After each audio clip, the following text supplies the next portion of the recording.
Bonjour à toi et bienvenue sur Artistes du bien-être, le podcast dédié aux entrepreneurs dans la spiritualité, les thérapies holistiques et le coaching qui souhaitent accomplir leurs rêves, celui d'inspirer et de guider les autres vers une vie plus consciente, saine et épanouie.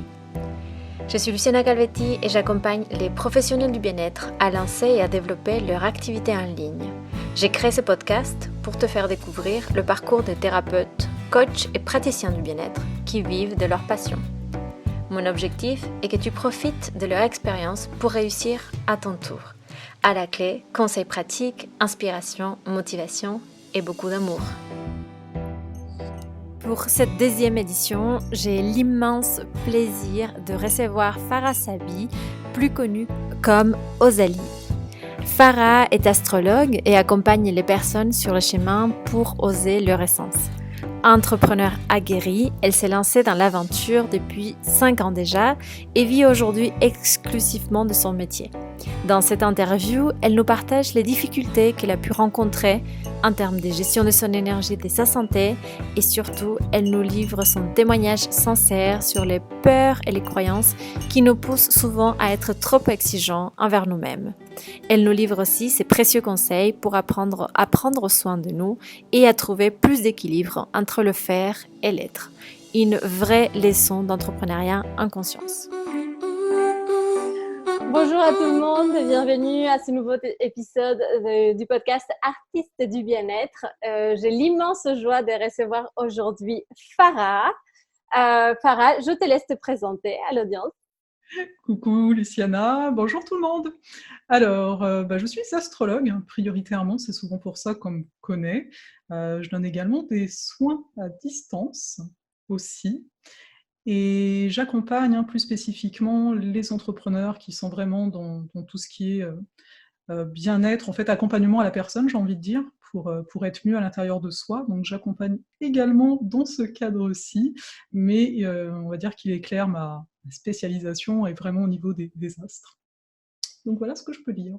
Merci beaucoup Farah et surtout pour moi tu es ce que j'appelle une entrepreneur aguerrie, c'est-à-dire que tu t'es lancée déjà depuis quelques années et que tu as construit ton entreprise, ton activité des zéros dans le bien-être, donc à travers l'astrologie.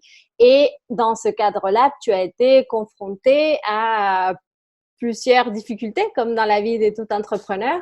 Donc, l'idée dans ce podcast, c'était que tu nous racontes aussi un peu ton parcours, peut-être les grandes étapes que tu as dû traverser pour arriver jusque-là, et notamment peut-être mettre l'accent sur ce thème qui me tient à cœur de voilà comment on monte son activité tout en préservant sa santé, sa sérénité, son bien-être au quotidien, puisque quand on entreprend dans le milieu du bien-être, c'est bien aussi de respecter ça pour soi. Donc, est-ce que tu peux nous raconter un peu ton parcours et comment tu as vécu cette partie-là de l'entrepreneuriat?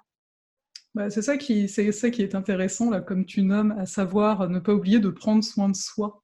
En fait, on est finalement dans des métiers où on donne énormément, mais où on ne s'en rend pas forcément compte. Ça a été mon cas, à savoir que, étant donné qu'au début, tu te dis déjà chanceux de faire quelque chose que tu aimes, que tu sais que ça démarre, etc., que tu as des clients, que tu rencontres du monde, que tu vois que ça apporte un changement, donc tu es quand même dans la joie. Perso, j'ai beaucoup été donc, dans ce côté-là de toujours, on va dire que je suis beaucoup inspirée, donc j'ai beaucoup d'idées. Un résultat de recherche. Voilà. C'était Google. Qui nous accompagne. Voilà, le résultat de recherche, là, ici. Je ne sais pas si quelqu'un cherchait ça. Mais donc, oui, beaucoup de créations. Donc, je créais, tu sais, des programmes gratuits ou pas gratuits. J'accompagnais en parallèle. Je fais du groupe, je fais de l'individuel. Pour moi, tout ça me nourrissait beaucoup, d'une certaine façon. Le fait c'est que donc, est arrivé au bout de... Parce que là, ça fait quoi? Ça fait 5 ans que je suis en activité. Donc l'an dernier, en 2018, fin 2017, en fait, mon corps m'a complètement stoppé. Et pour me permettre de me rendre compte, c'est ce que je disais tout à l'heure, que je donnais. Mais à aucun moment, finalement, je ne recevais. Donc je prenais le temps de m'arrêter et de prendre soin de moi, etc. Et c'est assez particulier parce que, tu sais, souvent, on va entendre ce type d'épuisement quand tu es dans un métier qui ne te correspond pas. Et c'est très particulier quand ça t'arrive avec quelque chose qui te correspond et qu'il n'y a pas à remettre en question ça. Et c'est là qu'on voit que finalement, c'est toujours cette histoire d'équilibre qui revient. Et je trouve ça très intéressant qu'on soit, durant ce mois d'octobre, hein, le petit clin d'œil ici, vu qu'on est vraiment dans une dynamique de donner, de recevoir avec la balance et le bélier, là, pour moi, toujours, ça, on les voit en opposition, mais donc complémentaires. Et donc, de voir dans l'absolu, de toujours se rappeler, oui, ok, tu aimes ça, c'est quand tu es entrepreneur, ok, t'es en train de, tu prends soin de tes clients, tu es en train de mettre en place un nouvel e-book ou peu importe, ok, t'aimes ça, c'est chouette, mais est-ce que tu es obligé d'être tout le temps dans le faire? Parce qu'il y a ça derrière finalement comme croyance qui peut venir. Moi en fait c'est quand mon corps m'a stoppé que j'ai vu hein, toutes les croyances qui étaient là, à savoir si je ne fais pas, je n'existe pas. Si je ne communique pas avec mon audience, ils vont m'oublier, ou peu importe ce qu'on se dit. Donc on va beaucoup s'identifier à ce qu'on fait et on va oublier qui on est. Alors pas tant en essence en tant que tel, mais au niveau justement du quotidien. Pour moi, le faire est quelque chose qui se rapporte au quotidien. Tous les jours, on a des choses à faire, hein, mais chaque jour aussi, on a à être. Et ça, étrangement, on n'a pas de liste. Et on pourrait créer une liste. C'est genre, je sais pas, c'est juste, au lieu que ce soit un to-do list, c'est un to-be list. Hein. Et on pourrait le créer. C'est genre, je sais pas, pour être, qu'est-ce qu'être? Et là, c'est de se questionner, en fait. Qu'est-ce que tu mets dans cette liste d'être? Tu vois, ça va être différent en fonction de chacun. Mais le truc que j'ai surtout appris, c'est que ça fait vraiment du bien de ne rien faire, justement. D'arriver à ces moments que des fois, on ne s'octroie même pas alors qu'on est fatigué, qu'on le sait et qu'on le sent. Donc, d'arriver à ces moments où tu ne fais rien, juste tu t'assois ou peu importe, mais rien, vraiment rien. T'es pas en train de méditer, non, non.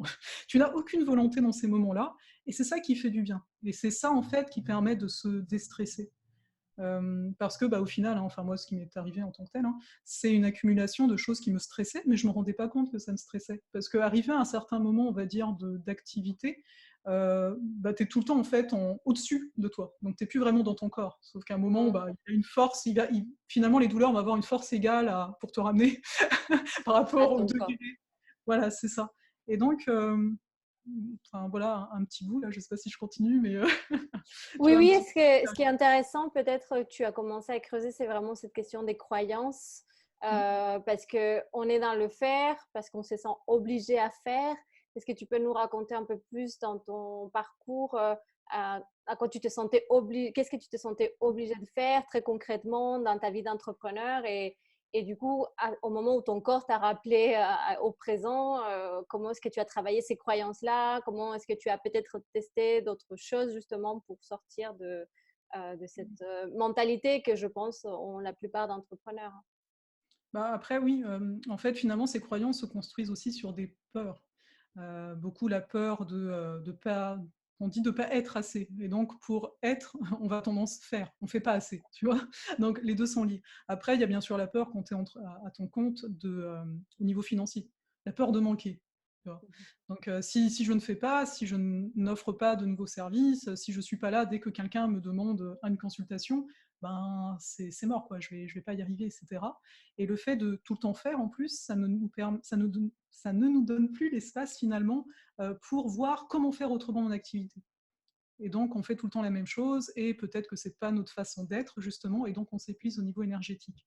Mais donc, pour revenir aux croyances en tant que telles, c'est sûr que, étant donné que moi, ça m'a touché quand même les bras en termes de douleur, je ne pouvais plus écrire ni même tenir un livre, ça faisait trop mal, et que dans mon activité, et même ma passion première, une des passions premières, c'est l'écriture, d'un coup, j'avais vraiment l'impression, je ne savais, enfin, j'étais là, mais si je ne peux plus écrire, au-delà en plus du côté professionnel, si je ne peux plus écrire, qu'est-ce que va être ma vie, quoi. Il y avait une très grande tristesse, une très grande souffrance par rapport à ça. Et c'est là que je me suis dit, parce qu'en plus j'avais la croyance que les gens me reconnaissaient par rapport à mes écrits initialement, comme si je faisais des vidéos déjà. Et là, en fait, je me suis dit, ok, tu peux plus écrire, mais tu sais quoi faire, genre, mais tu peux parler. Et donc, j'ai commencé à me dire, ok, faisons ce qui est encore là. Donc c'est sûr qu'ici, hein, dans mon cas, il y avait, on va dire, un signe au niveau du corps. Ça, entre guillemets, c'est aidant. C'est très difficile, mais en même temps, c'est aidant. Mais dans l'absolu, qu'on détermine c'est quoi nos croyances, c'est de faire moins par rapport à cette croyance. C'est-à-dire que si j'ai la croyance que pour réussir, il faut que je crée un article toutes les semaines, eh bien, si j'essayais de ne pas écrire un article toutes les semaines, on s'entend, hein, si ça vient naturellement, c'est autre chose, mais encore une fois, Quand on est pas mal créatif, ce qui est le cas de pas mal d'entrepreneurs, on peut faire les choses parce que oui, l'idée elle passe, mais t'es pas obligé de la choper. T'es pas obligé d'utiliser cette idée-là.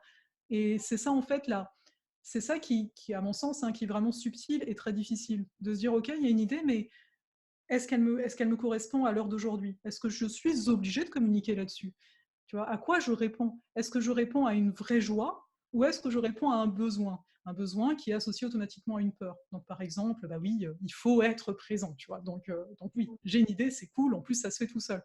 Mais bon, moi, j'en parle ici comme ça parce que bah, je l'ai vu, mais avant, je le voyais pas. Donc, je dis pas que c'est facile ou quoi que ce soit de capter ce genre de choses. Mais déjà, la différence que tu fais, je trouve, entre est-ce que j'ai une idée, créer quelque chose me nourrit complètement, ou est-ce que j'ai une idée et peut-être aussi, je pense, il y a beaucoup, tu sais, d'injonctions dans l'entrepreneuriat de ce qu'il faut faire. Il faut faire une newsletter toutes les semaines, il faut faire ci, il faut faire ça, il faut faire ça. Et du coup, dire, bon, bah, j'ai une idée, du coup, je me mets à faire selon les principes qu'on m'a dit qui marchaient dans l'entrepreneuriat. Et ce dont je me rends compte, c'est qu'effectivement, on a de plus en plus des cours des méthodes, des choses qui sont censées nous dire comment faire pour accélérer, pour que ça aille plus vite. Mais elles ne nous connectent pas forcément, enfin, elles nous donnent des ordres, entre guillemets. Enfin, ce Oui. pas des ordres, mais en tout cas, c'est des conseils qui sont très standardisés Mhm. et que ne répondent pas forcément aux besoins de chacun, finalement, de faire et qui nous enferment dans pour réussir, il faut faire comme ça. Enfin, pour réussir, il faut envoyer cette newsletter, il faut communiquer sur les réseaux sociaux et on voit de temps en temps quand même des personnes qui sortent de l'ordinaire, entre guillemets, qui ne vont pas suivre forcément ces choses-là et pouvoir se libérer un peu, j'ai l'impression. Oui, bah, finalement, c'est arriver à se dégager de ce qu'on entend, des méthodes qu'on entend qui sont là, enfin, qui nous rassurent hein, de base. On se dit, attends, bah, si l'autre il a utilisé ça, voilà. Et revenir en fait à soi, de se dire les vérités encore une fois. C'est-à-dire, est-ce que tu as du plaisir, est-ce que tu as de la joie, toi, à faire ça? Moi, je connais des gens qui fonctionnent très bien, enfin, ils sont pas sur Internet.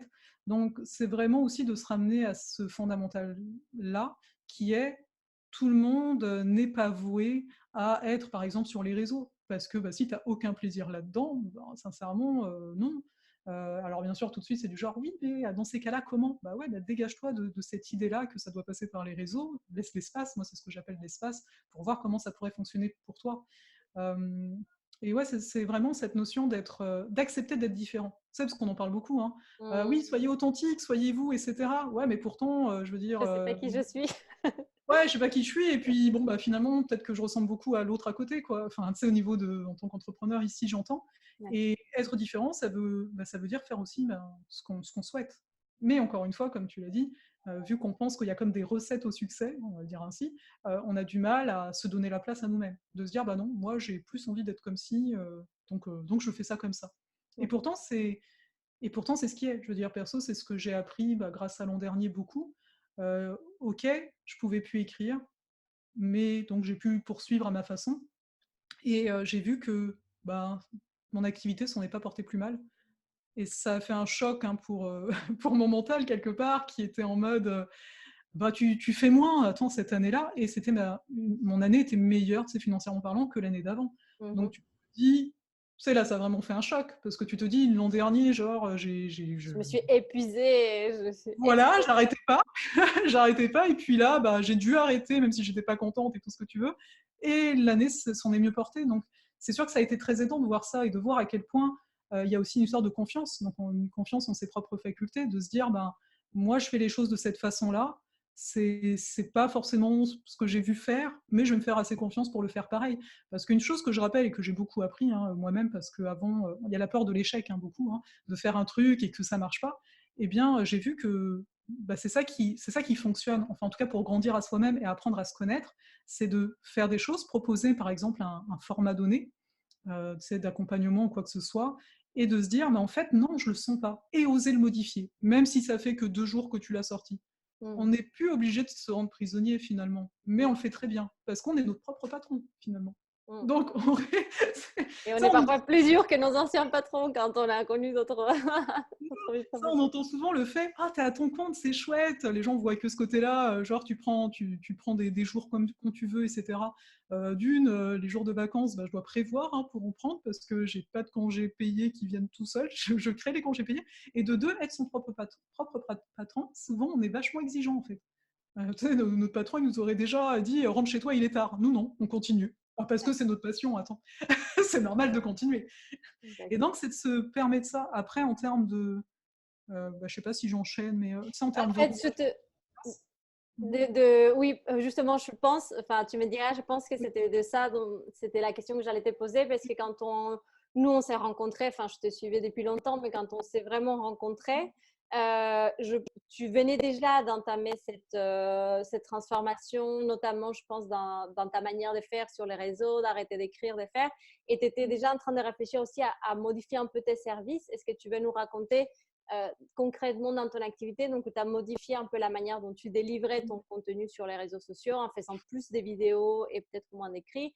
Est-ce que tu veux nous parler rapidement peut-être de ce que tu as aussi mis en place dans ton activité, changer justement les modèles dans la manière dont tu accompagnais, la manière de travailler, peut-être que tu as mis en place des systèmes un peu plus efficaces qui te correspondaient, des choses comme ça.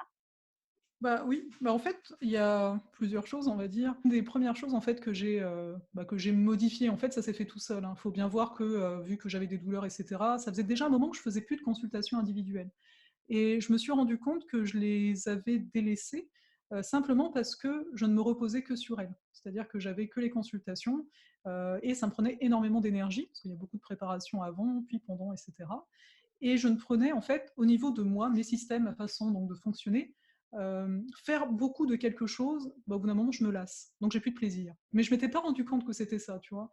Et là, j'ai pu m'en rendre compte, bah, grâce à tout ce qui s'est produit et je me suis dit: «OK, toi, ce que tu as envie, c'est de transmettre», notamment, tu sais, les cours en astrologie. J'aime beaucoup, transmettre et donc c'est des groupes et je me suis dit: «OK, donc à partir du moment où tu as ces groupes-là, bah, je peux me permettre quelque part de prendre moins d'individuels, moins de consultations d'individuels», étant donné que c'est ça qui, en termes d'énergie, ça me prend plus d'énergie que gérer des groupes, etc.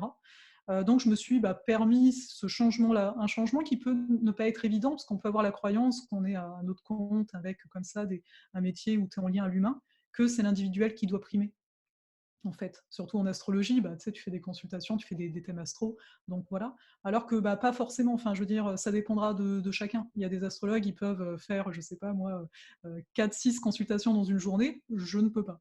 Ce n'est pas possible. Quand je suis sur une personne en termes énergétiques, il se passe des choses, donc moi, c'est pas possible. Après, j'ai tendance à dire, c'est vraiment une histoire, on est tous différents, c'est bien pour quelque chose. Donc à partir de là, c'est correct.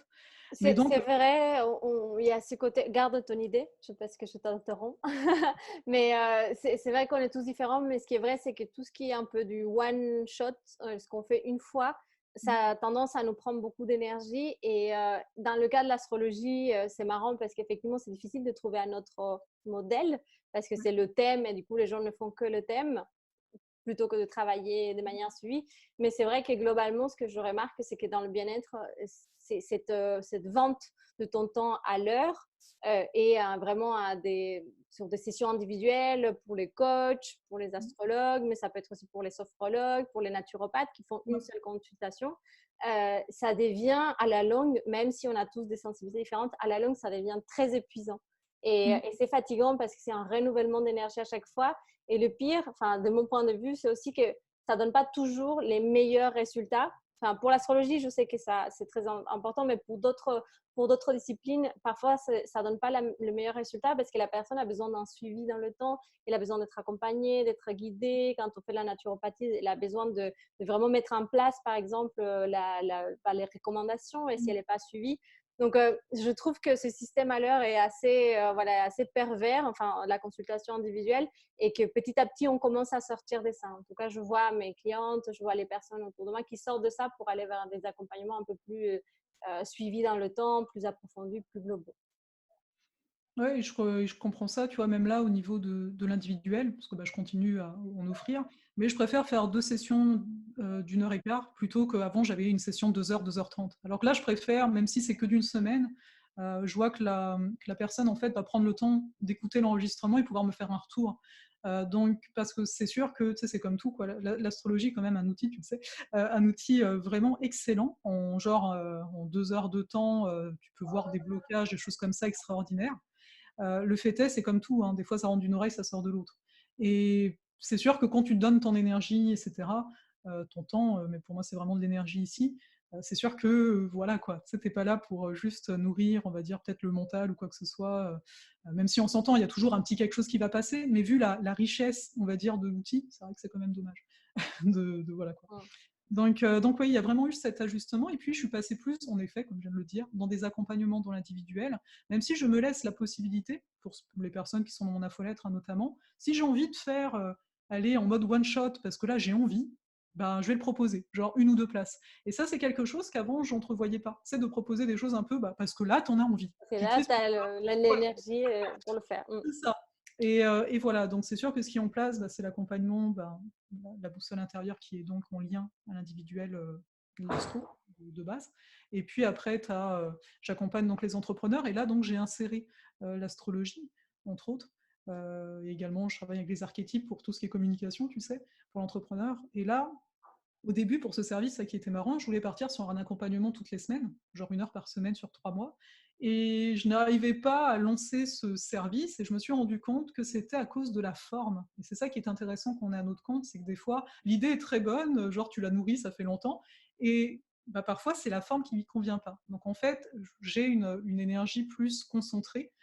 J'ai mis en place des blocs. J'appelle ça des blocs d'heures, plutôt que de se voir toutes les semaines. Pour moi, ça ne marche pas.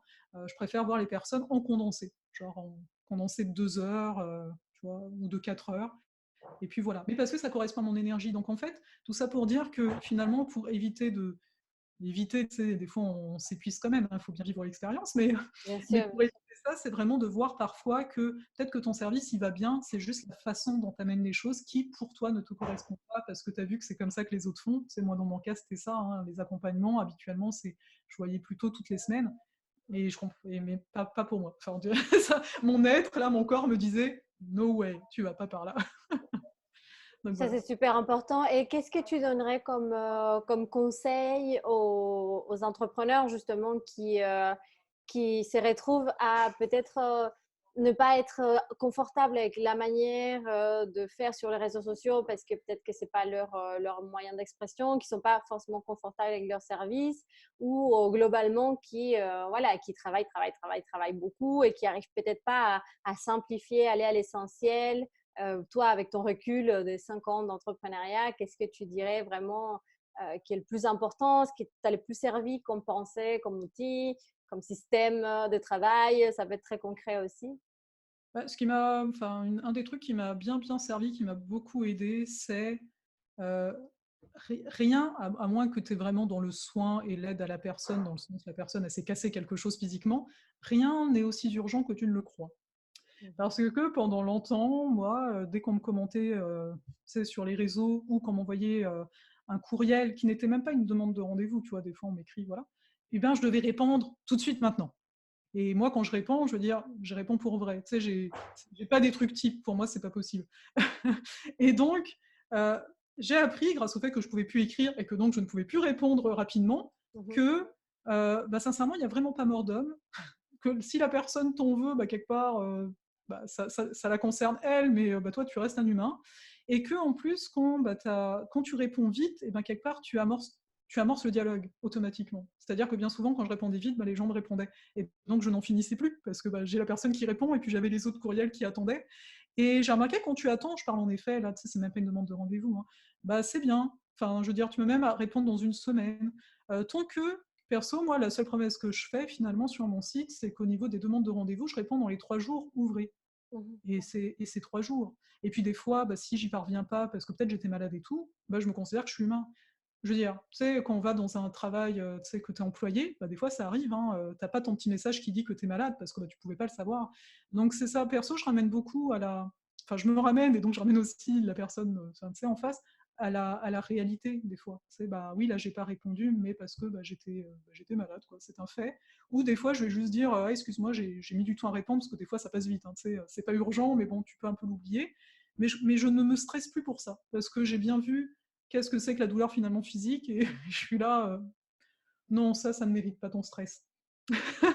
Tu vois, donc ce serait plus ça, le fait de prendre son temps et d'arrêter d'être encore cette exigence qu'on peut avoir. Il faut bien voir que l'exigence n'est pas forcément du professionnalisme. Le professionnalisme, pour moi, il est dans la façon dont tu prends soin de la personne. Et à mon sens, répondre à un courriel quand tu es en état de répondre à un courriel, là, tu prends soin de la personne. Répondre parce que tu fais ça en mode tâche, pour moi, enfin, tu vois, aujourd'hui, ça n'a pas de sens. Ça me stressait, et puis, ben, voilà, c'était pas si terrible. Est-ce qu'il y a des activités aussi que tu as déléguées peut-être? Bah, en fait, là,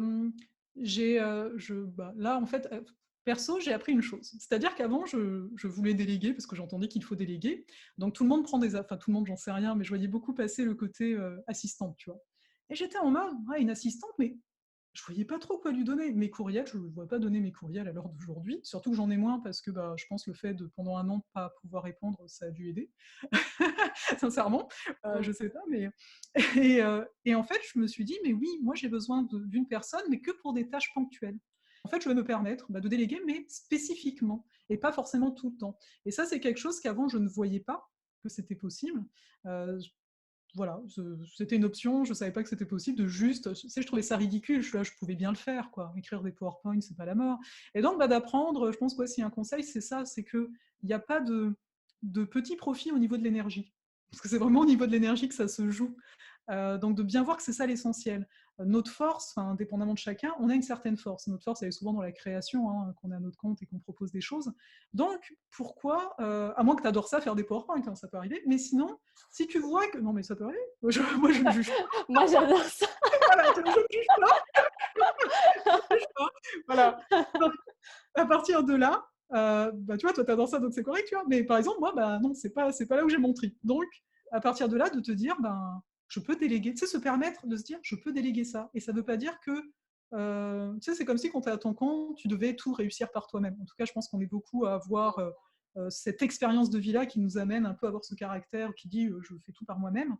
Et demander de l'aide, c'est vraiment bien. Et demander de l'aide quand on a envie et pas parce que tu en as besoin, ça, c'est vraiment génial. Et c'est une très grande différence de dire, ouais, j'ai envie. Je suis pas obligée, mais j'ai envie. Parce qu'avoir besoin, c'est que déjà, tu as une limite, tu vois. Genre, ah, je m'en sors plus, là, il faut absolument. Non, non, permets-toi de dire, là, j'ai envie. Voilà. Absolument.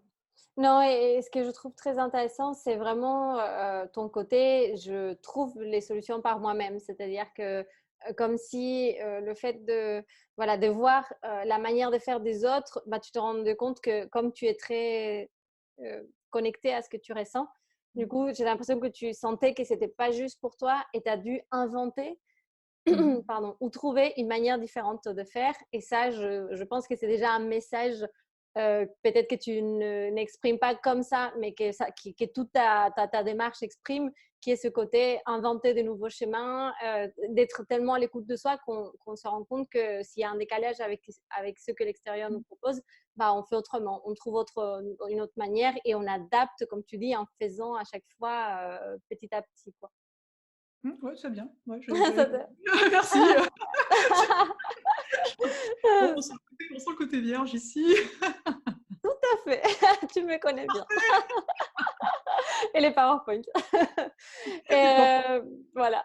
Est-ce que tu veux, pour conclure cette interview, nous parler de tes actualités, de tes nouveautés, peut-être des services à venir, de ce que voilà, qu'est-ce que tu fais en ce moment et comment est-ce qu'on peut te joindre si on veut travailler avec toi? Ok, alors bah, pour me joindre, le plus simple, c'est d'aller sur mon site internet, hein, donc www.osalessence.com. Je pense qu'on mettra le lien de toute façon. Complètement, tout en bas de Voilà. la vidéo. Comme ça, il y a tout, il y a le contact et tout. Et sinon, actuellement, bah, je prépare un Grande programme. nouveauté, attends, parce que...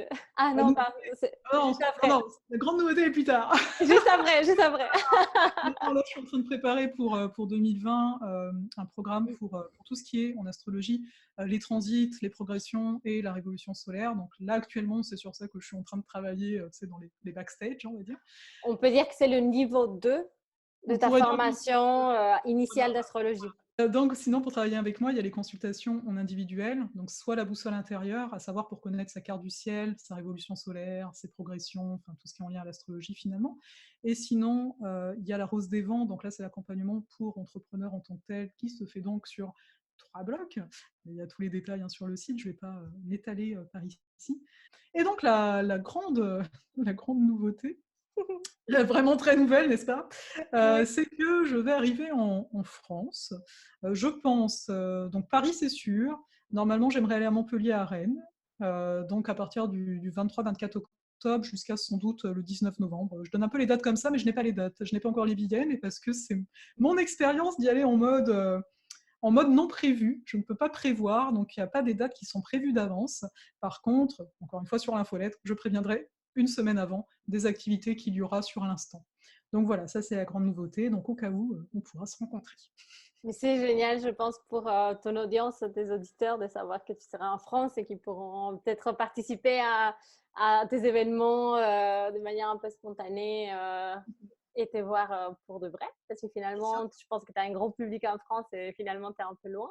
C'est au Oui, Québec. je suis un peu loin, oui. Donc, c'est génial. Bon, écoute, Farah, merci infiniment pour ta sagesse, pour tous tes conseils et on mettra très bientôt l'interview en ligne. Merci beaucoup. Merci beaucoup. Merci d'avoir écouté cet épisode du podcast Artistes du bien-être. Si vous avez aimé, abonnez-vous pour ne pas louper les prochaines éditions. Si vous avez des questions, vous pouvez me laisser un commentaire et je vous invite aussi à me retrouver sur mon site lucianacalvetti.com où vous trouverez des ressources, articles et guides pour vous aider à développer votre activité dans le bien-être. À bientôt!